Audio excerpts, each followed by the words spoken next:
The morning of October 9th, 1943, near Varde, Denmark, Lieutenant Glyndon Bell brought his B-17F Flying Fortress down in a field at Norholm Estate, the bomber's right cyclone engines coughing and sputtering after losing power over the North Sea. His crew had already bailed out, trusting their parachutes more than the crippled aircraft's ability to reach neutral Sweden. Bell stayed with the controls, guiding the 30-ton machine to an emergency landing in occupied territory. He had one final task before the Germans arrived. Setting fire to the bomber, Bell worked quickly, trying to destroy the classified Norden bomb site mounted in the nose.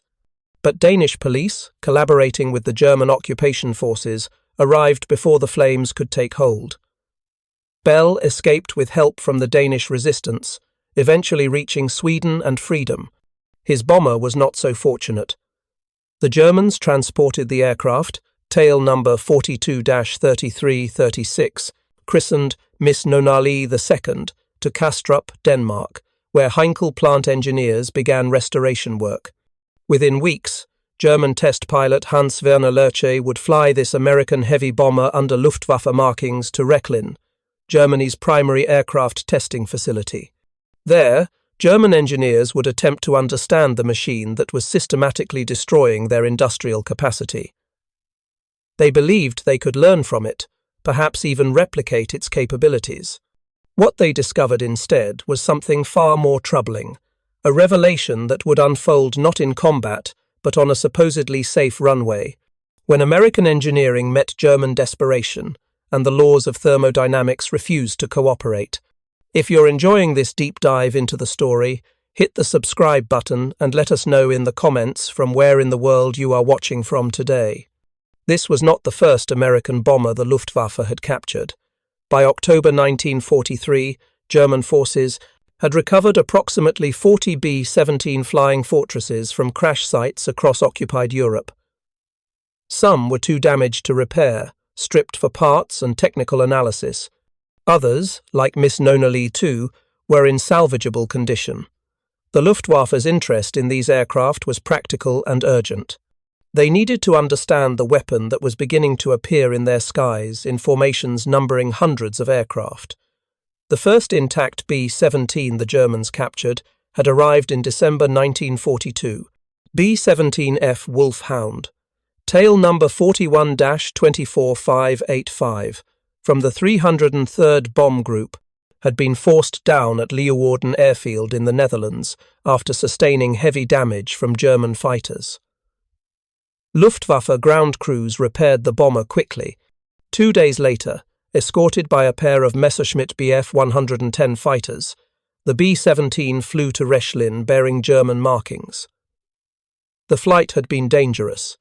Despite notifications sent to Luftwaffe fighter bases and flak units along the route, the German-marked B-17 was fired upon, sustaining minor damage from their own forces who could not believe a flying fortress would be operating under German control. At Reich, located northeast of Berlin, the bomber underwent extensive evaluation. German engineers measured every dimension, tested every system, examined every component.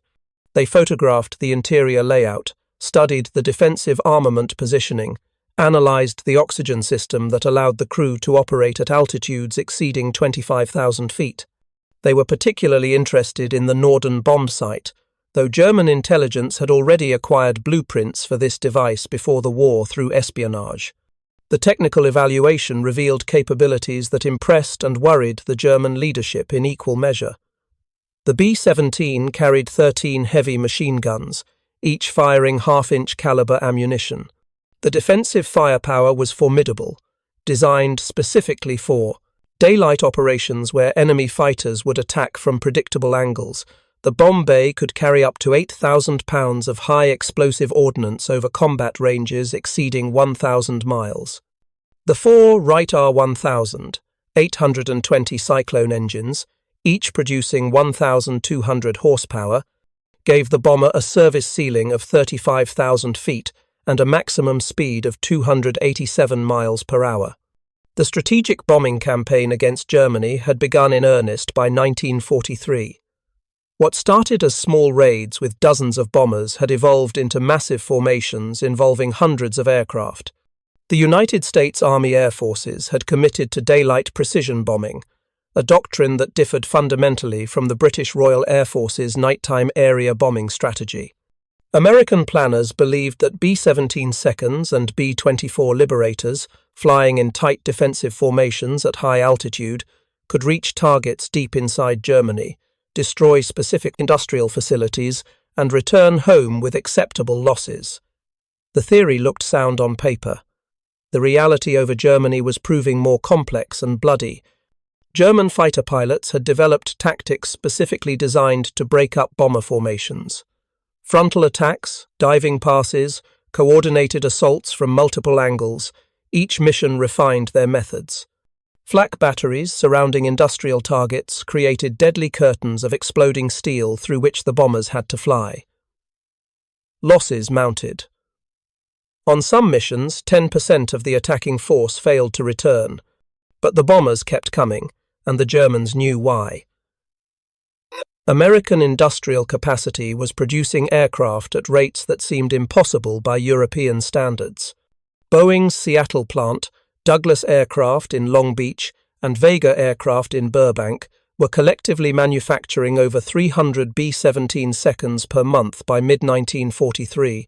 The Germans could shoot down 20 bombers in a single raid, and within a parade week, those losses would be replaced. This was industrial warfare on a scale Germany could not match. The Reich aircraft production was stretched thin, committed to building fighters to defend the homeland, tactical bombers to support ground operations, and maritime patrol aircraft to contest the Atlantic. Resources were finite, aluminum was scarce, skilled labor was increasingly diverted to other war industries. Oil production, never adequate for Germany's needs, was becoming critical as American bombers targeted refineries and synthetic fuel plants. Against this backdrop, the captured B-17 seconds at Reich represented both an opportunity and a challenge. The opportunity was clear: understand the enemy's capabilities, train fighter pilots using actual American bombers, and perhaps incorporate design features into German aircraft production. Several B-17 seconds were assigned to Kampfgeschwader 200, a special operations unit that flew captured Allied aircraft on clandestine missions. Given cover designation Dornier Do 288. These bombers carried supplies to German forces in North Africa, inserted intelligence agents behind enemy lines, and conducted long-range reconnaissance flights. They were chosen for these missions because Germany lacked indigenous aircraft with comparable range and payload capacity. The challenge was more fundamental and disturbing. Every technical evaluation of captured B-17 seconds revealed the same uncomfortable truth. American aircraft design philosophy differed profoundly from German engineering principles. Where German aircraft emphasized performance and sophistication, often at the expense of manufacturing complexity, American designs prioritized reliability, maintainability, and mass production. The B-17's Wright Cyclone engines were air-cooled radials, simpler to manufacture and maintain than the liquid-cooled inline engines Germany favored. The bomber's systems were robust and redundant. Hydraulics could be manually backed up. Electrical systems had multiple circuit protection. Fuel tanks were self-sealing, a feature that significantly improved survivability. The aircraft could sustain enormous battle damage and continue flying. Multiple documented cases existed of B-17 seconds returning to England, with one engine out, large sections of wing or fuselage destroyed, and half the crew wounded or dead. The bomber's structural strength was exceptional, designed with safety factors that seemed excessive by German standards, but proved invaluable in combat. German engineers at Reich recognized these qualities. They understood that the B-17 represented not just a different aircraft, but a different industrial philosophy. Field Marshal Erhard Milch, State Secretary for the Luftwaffe, examined the first captured B-17 inches October 1942. His assessment was grim. "These are worries I just can't get over," he told subordinates. We have got to accept that one day the enemy bombers attacking Germany will be flying at altitudes of 28,000 or 30,000 feet. Other Luftwaffe leaders were less concerned. Reichsmarschall Hermann Göring dismissed the threat, confident that German fighters could handle American bombers regardless of their capabilities. But Milch saw deeper implications. He understood production numbers. He knew about the extensive airfield construction British reconnaissance had photographed in eastern England. He recognized what was coming. "Things don't look rosy for our big cities," he concluded after the technical evaluation. The test program at Rechlin proceeded through 1943 with systematic thoroughness. Multiple captured B-17 seconds underwent evaluation, each contributing data about performance characteristics, handling qualities, and operational limitations. Luftwaffe test pilots, among the most experienced aviators in Germany, flew the bombers extensively. They measured climb rates, determined stall speeds, evaluated turning radius at various altitudes, and assessed fuel consumption under different flight profiles. The pilots were impressed. Despite its size and weight, the B-17 handled remarkably well. Control responses were positive and predictable. The bomber could maintain formation flight for hours without excessive pilot fatigue. Visibility from the cockpit was excellent compared to German bombers. The turbo-supercharged engines maintained power output at altitudes where normally aspirated German engines struggled. Every test flight generated reports that were distributed to fighter units across Germany. Luftwaffe pilots learned the B-17's blind spots, optimal attack angles, vulnerable points where armor was thinner or fuel lines were exposed. This knowledge was valuable, translating directly into more effective combat tactics, but it also revealed capabilities that were difficult to counter. One test pilot noted in his report that the B-17 could absorb punishment that would destroy any German bomber. "I observed multiple hits from 20mm cannon shells," he wrote. "The aircraft continued flying with minimal effect on performance. The structural strength is far beyond our own standards." Another pilot commented on the defensive armament. "The overlapping fields of fire make safe approaches very difficult. Frontal attacks remain the most effective tactic, but even these are dangerous against well-trained crews." In June 1943, Wolfhound participated in an exhibition at Lars Airfield, displayed alongside other captured Allied aircraft, including a B-24 Liberator, P-47 Thunderbolt, P-51 Mustang, P-38 Lightning, Avro Lancaster, de Havilland Mosquito, Hawker Typhoon, and Supermarine Spitfire. The collection represented a survey of Allied air power, each aircraft examined by German pilots and engineers seeking tactical and technical advantages. The B-17 was the centerpiece, the bomber that represented the greatest immediate threat to Germany's industrial survival. The exhibition served an important purpose beyond pilot education. It demonstrated to Luftwaffe leadership that German forces were studying and understanding enemy equipment. The implicit message was that technical solutions could be found to counter Allied advantages. If German engineers could understand how the B-17 achieved its performance and survivability, perhaps those features could be incorporated into German designs. Some Luftwaffe officials discussed more ambitious possibilities. Could Germany reverse engineer the B-17, incorporating its best features while correcting perceived weaknesses? Could captured components be analyzed and replicated in German factories? The Wright Cyclone engines were particularly interesting.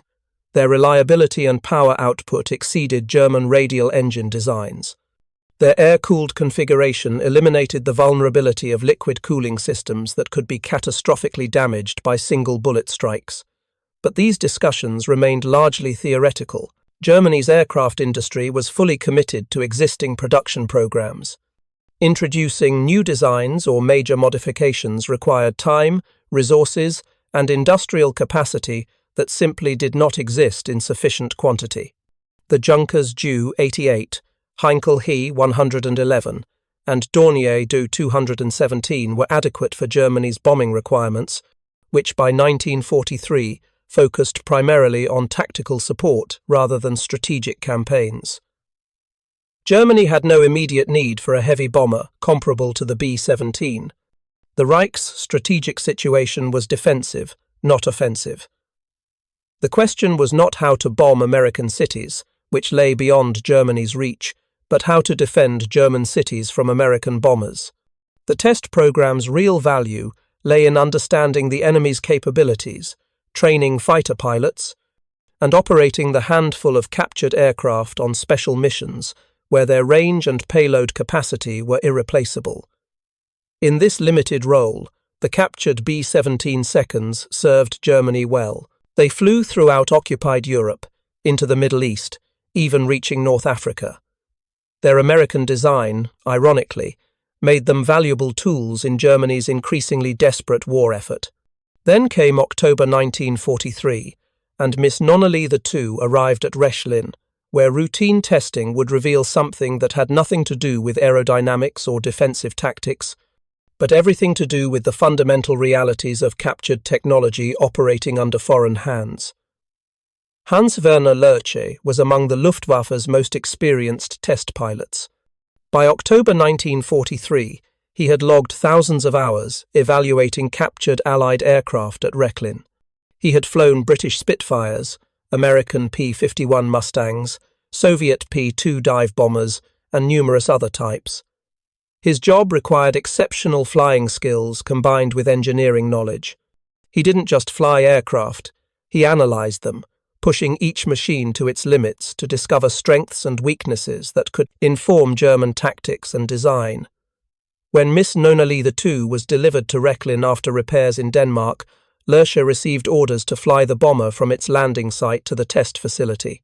The B-17 sat in a field at Norholm Estate, where Lieutenant Bell had put it down safely despite engine problems. The field was adequate for landing, but takeoff would be marginal. The bomber was heavy, fully fueled for the flight to Reich, and the grass runway was shorter than optimal. Lerche inspected the aircraft carefully before attempting departure. The Heinkel engineers had done competent work. Systems appeared functional. The engines started normally, the Wright Cyclones coughing to life with their characteristic deep rumble. Control checks revealed nothing abnormal, but the bomber had landed in this field because of engine trouble. Whatever mechanical problem had forced Bell down might still exist, might be waiting to manifest at the worst possible moment. Test pilots developed instincts about such things. Lerche had survived years of dangerous flying by paying attention to subtle indications that something was not quite right. He would be alert for any sign of trouble during the takeoff and climb. The Wright R-1820 Cyclone engines that powered the B-17 were sophisticated pieces of machinery. Each 9-cylinder radial engine displaced 1,820 cubic inches, produced 1,200 horsepower at 2,500 revolutions per minute, and weighed 1,300 pounds.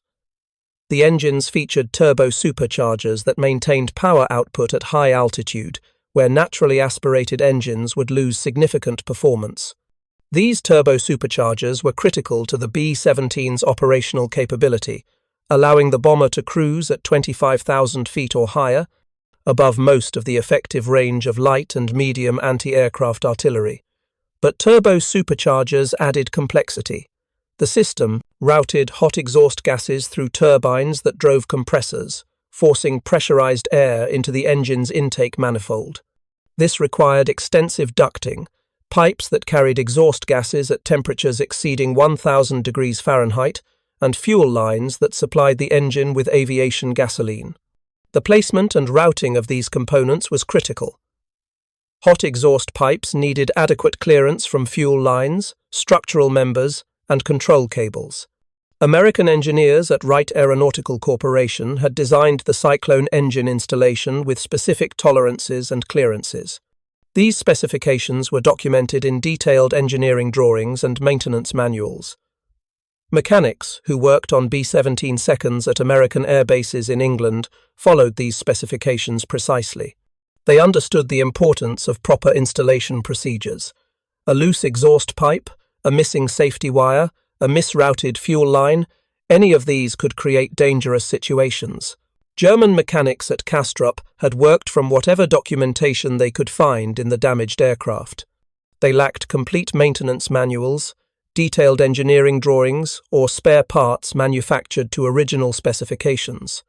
They improvised, using German standards and procedures where American documentation was unavailable. Their work was competent by their own engineering principles, but those principles had been developed for German aircraft, not American bombers. Small differences in approach could have significant consequences. The distinction between adequate repair work and properly specified repair work would become dramatically apparent over Denmark, as Lerche advanced the throttles and the repaired B-17 began its takeoff roll. The bomber accelerated across the grass field, tail coming up as airspeed increased, engines roaring at full power. At 90 miles per hour, Lerche rotated, lifting the nose. The B-17 became airborne, climbing away from the field. Everything appeared normal for the first several minutes of flight. Then one of the crew members pointed toward the starboard inboard engine. Smoke was beginning to trail from the nacelle, thin wisps at first, then thickening rapidly. Lerche's years of experience took over immediately. Engine fire procedures were instinctive for a test pilot. He pulled back the throttle on the No. 3 engine, the right inboard power plant showing smoke.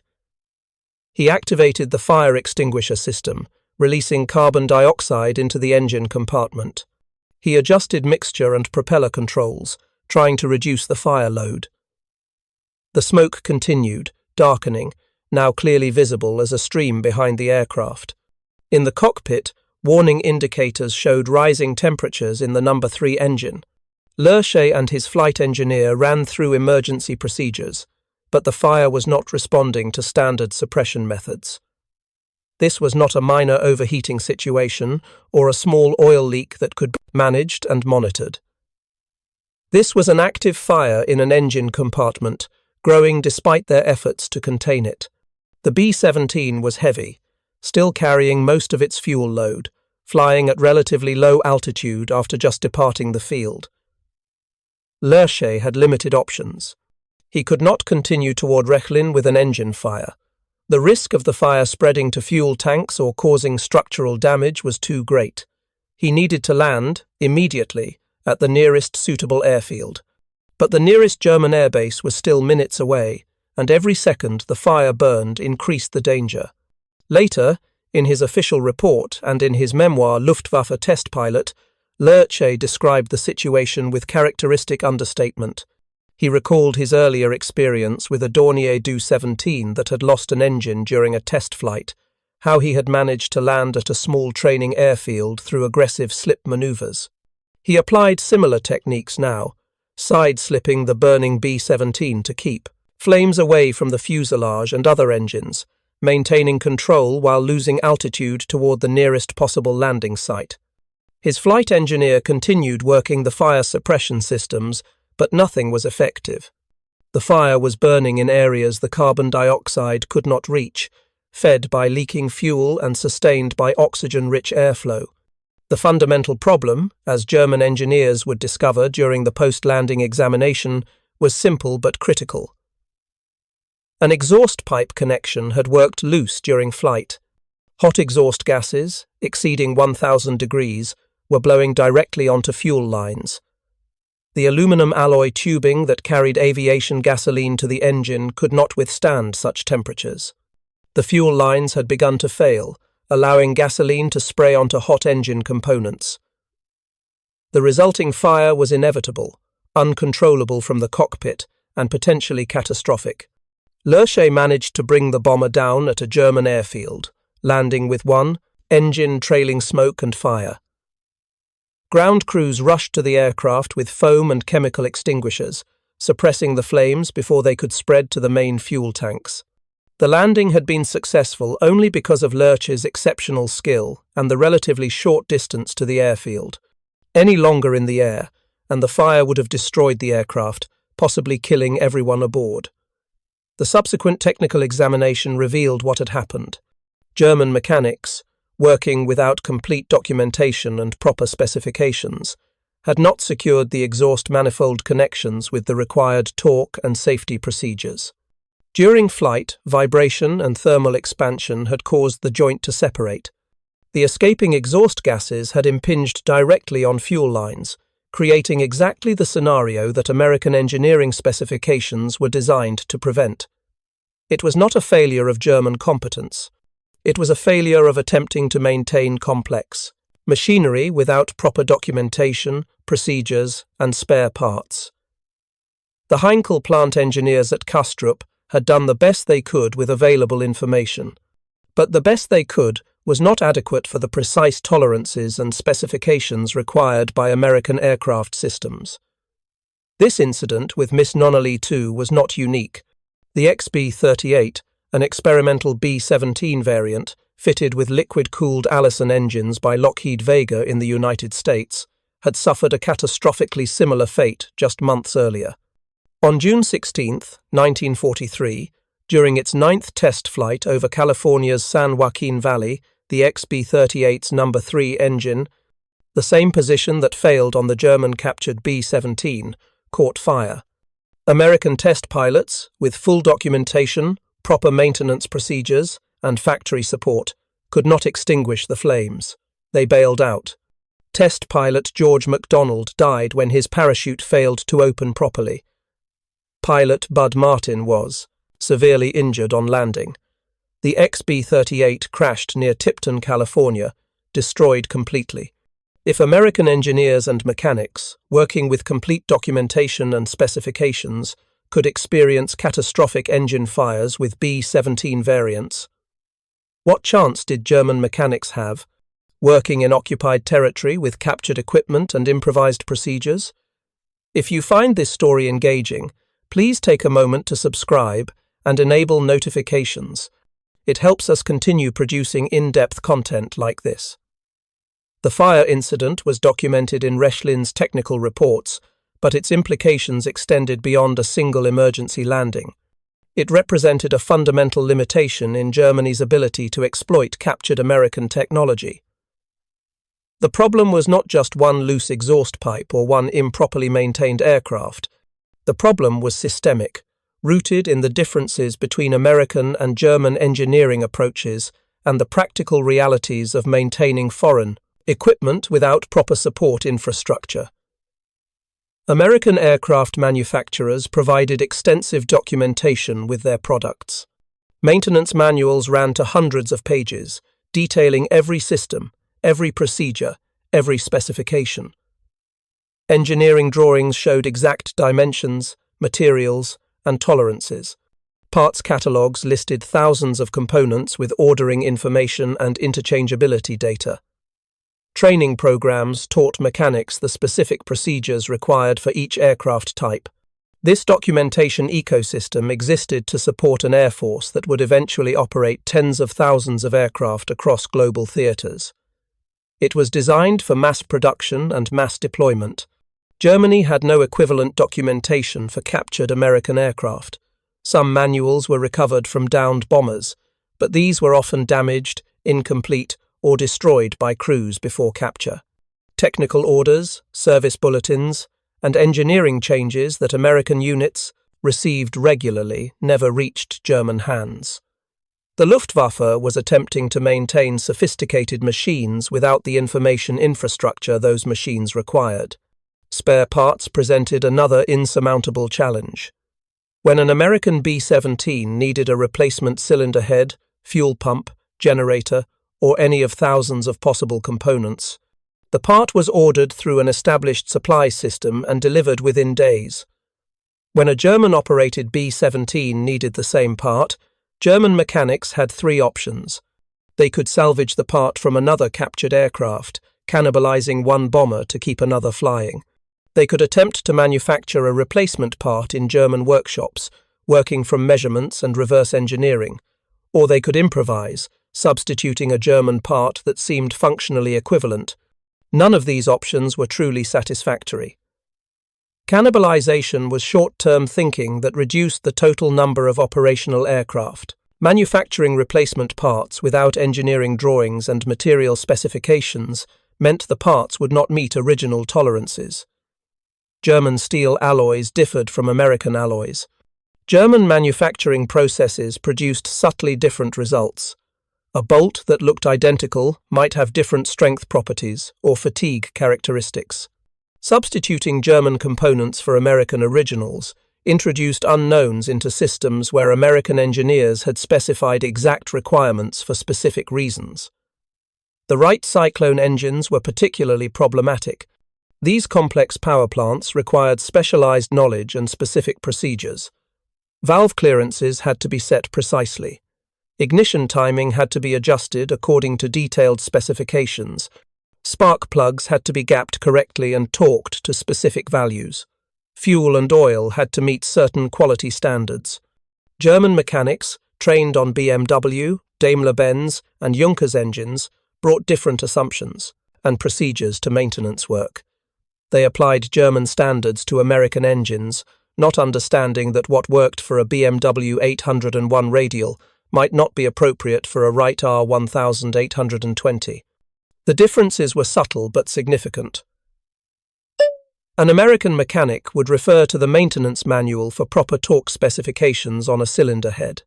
A German mechanic, lacking that manual, would apply what seemed like reasonable torque based on experience with similar installations. The difference might be only 10 foot-pounds, but that difference could mean the joint would fail prematurely or leak under thermal stress. The exhaust system that failed on Miss Nonali II was a direct example of this problem. American specifications required exhaust manifold connections to be torqued to specific values and secured with safety wire.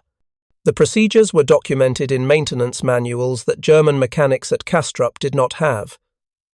They installed the exhaust system using procedures that seemed adequate, that would have been adequate for German aircraft, but that did not meet the requirements American engineers had determined were necessary.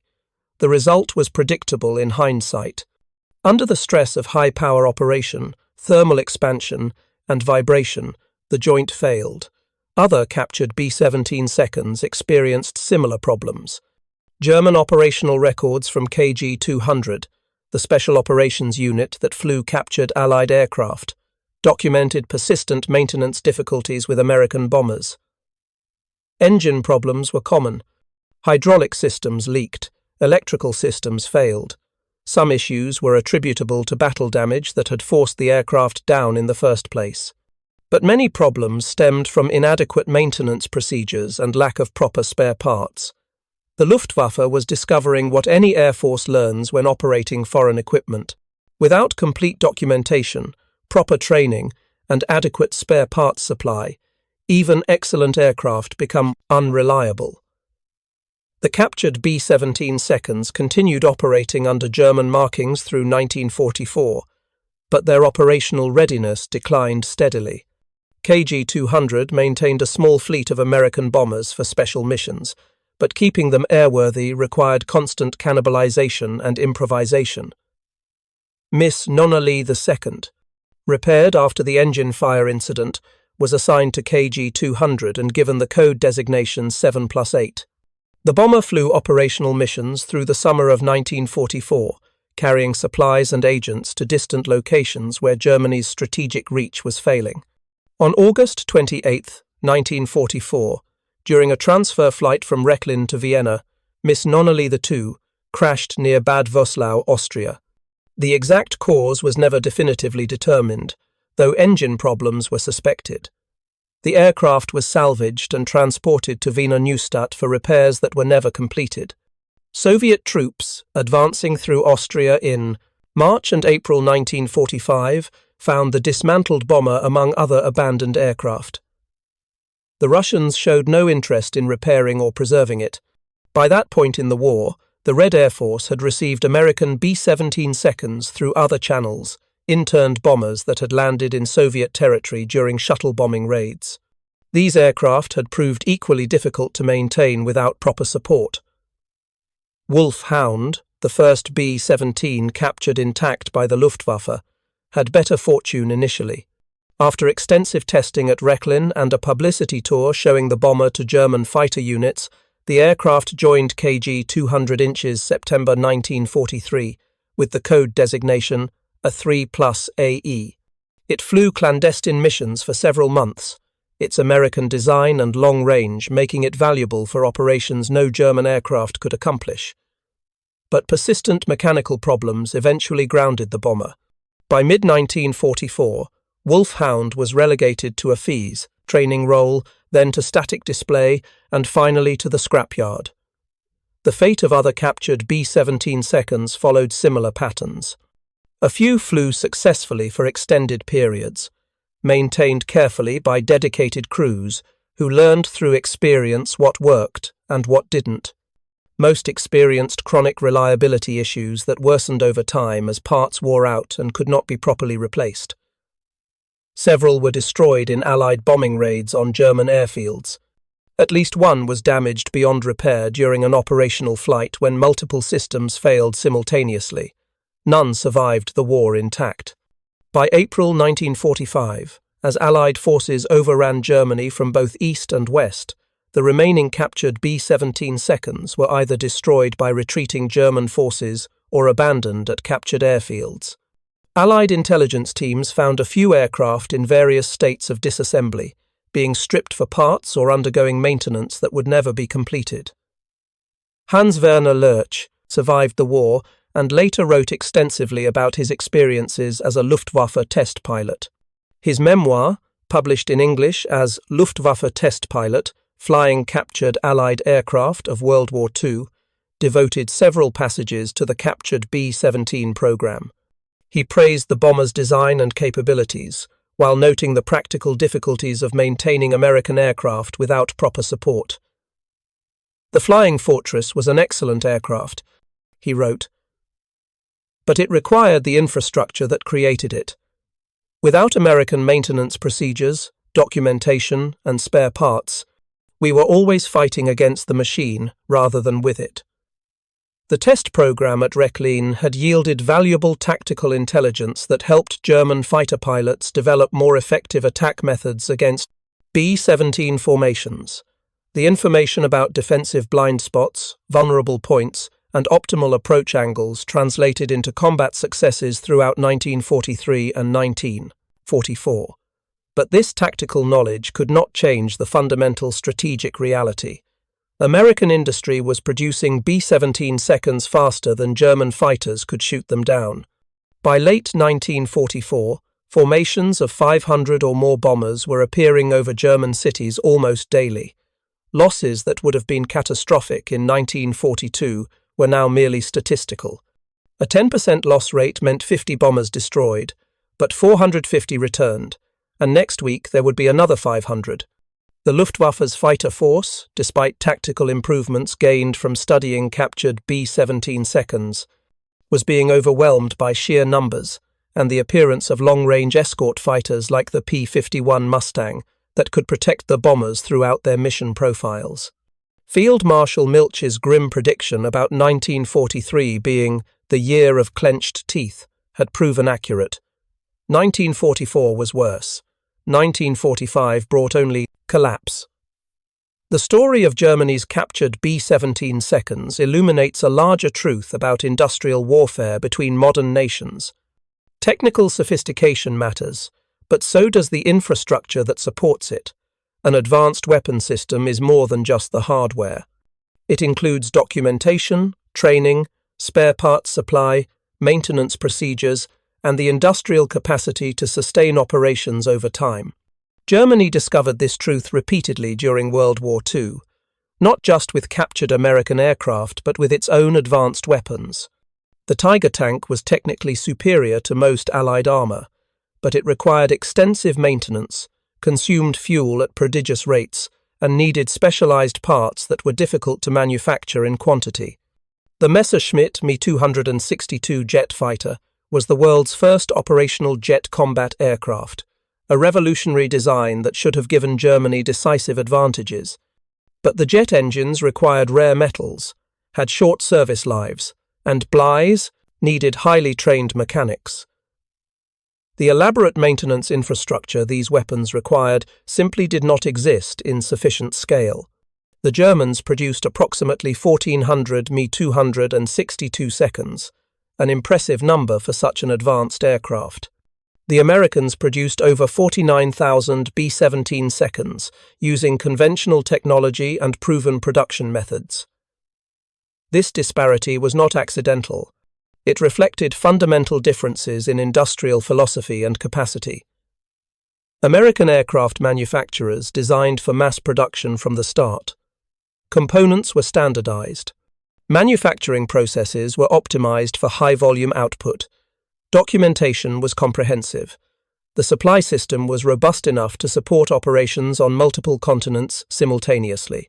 German industry, constrained by resource limitations and strategic choices, emphasized quality and performance over quantity.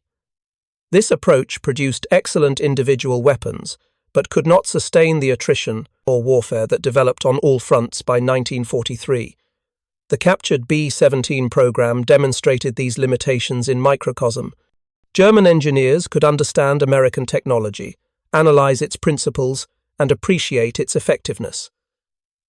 German test pilots could fly American aircraft skillfully, but German industry could not replicate the support infrastructure that made American air power truly effective. Even if Germany had wanted to copy the B-17 and produce it in German factories, an essentially impossible proposition given existing commitments and resource constraints, the result would have been problematic. A German-built B-17 using German alloys, German manufacturing processes, and German standards would not have been quite the same aircraft. Subtle differences would have accumulated. Performance would have varied. The supply system would have struggled to provide appropriate spare parts. The aircraft would have become a maintenance burden rather than an operational asset. This was not a unique German problem. Every nation that has attempted to operate foreign military equipment without proper support infrastructure has encountered similar difficulties. The British operated American Lend-Lease aircraft during World War II and found that even with good relations, complete documentation, and dedicated supply chains, maintaining American aircraft to American standards required constant effort. The Soviets received thousands of American aircraft through Lend-Lease and experienced persistent maintenance challenges despite receiving some documentation and spare parts. When the Soviets later attempted to reverse engineer the B-29 Superfortress into the Tupolev Tu-4, creating an almost exact copy, they discovered that even with a complete example to measure and analyze, replicating American manufacturing processes and materials required years of effort and enormous resources. The Tu-4 program succeeded only because Stalin made it an absolute priority, directing vast resources to the project. Germany in 1943 had no such resources available. The Reich was fighting for survival on multiple fronts. Every factory, every skilled worker, every ton of aluminum was committed to existing programs. There was no capacity for major new initiatives like reverse engineering American bombers.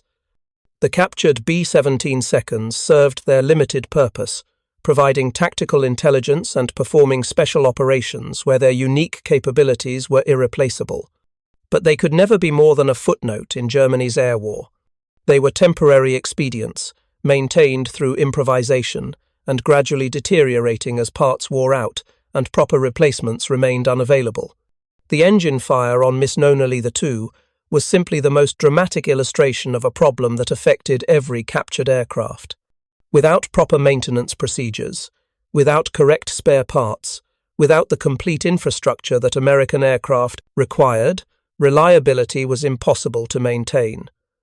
The loose exhaust pipe that caused hot gases to blow onto fuel lines was a maintenance failure, but it was also a systems failure, a breakdown in the entire concept of operating sophisticated foreign equipment without proper support. By war's end, American factories had produced 12,731 B-17 flying fortresses. The bomber dropped more ordnance on European targets than any other American aircraft. It participated in every major strategic bombing campaign from 1942 through 1945.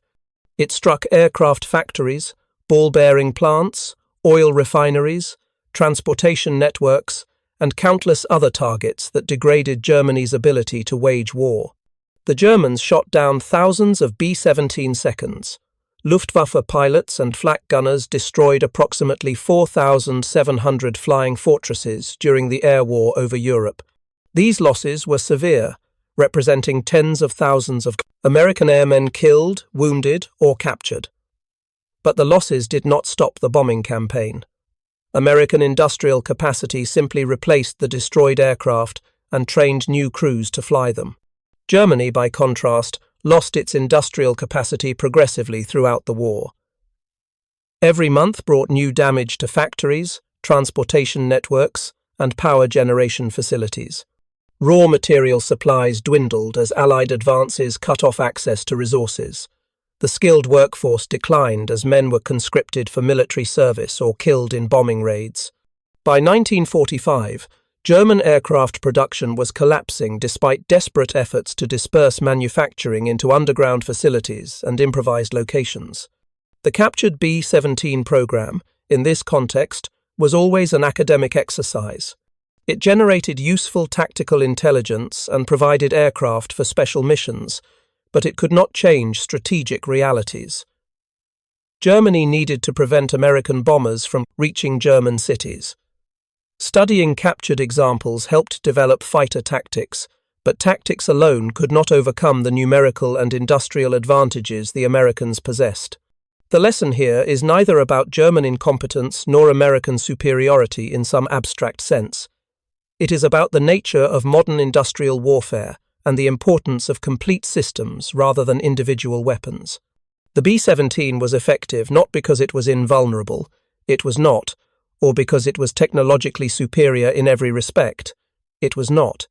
The B-17 was effective because it was well designed, adequately protected, reliably maintained, and produced in numbers sufficient to absorb losses and continue operations.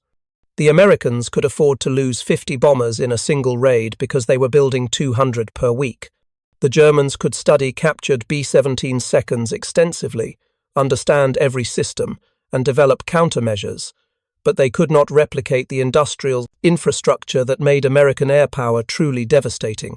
When Lieutenant Bell landed Miss Nonnally II in that Danish field in October 1943, he likely thought the bomber would be studied briefly and then scrapped. He could not have known that German engineers would spend months trying to keep the aircraft operational, that it would fly under Luftwaffe markings for nearly a year, or that it would suffer an engine fire that nearly killed a German test crew. The irony is profound. The bomber that had been built to destroy German industry ended up demonstrating, through its maintenance problems under German hands, exactly why German industry could not compete with American production capacity. Every loose exhaust pipe, every improvised part, every mechanical failure illustrated the gap between possessing advanced technology and maintaining it properly. The engine fire was not just a dramatic incident during a test flight. It was a metaphor for Germany's entire strategic situation by late 1943. The Reich was attempting to fight a war with inadequate resources, improvised solutions, and deteriorating infrastructure. Skilled people were doing their best with what they had, but their best was no longer sufficient. The realities of industrial capacity, resource availability, and production sustainability were rendering individual technical achievements irrelevant.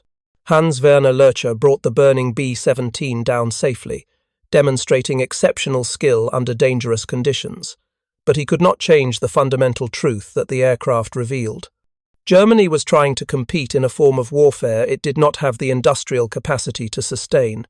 The loose exhaust pipe was just one failure among thousands, each one a small indicator of a larger collapse that became inevitable once the mathematics of production, consumption, and attrition ran their course.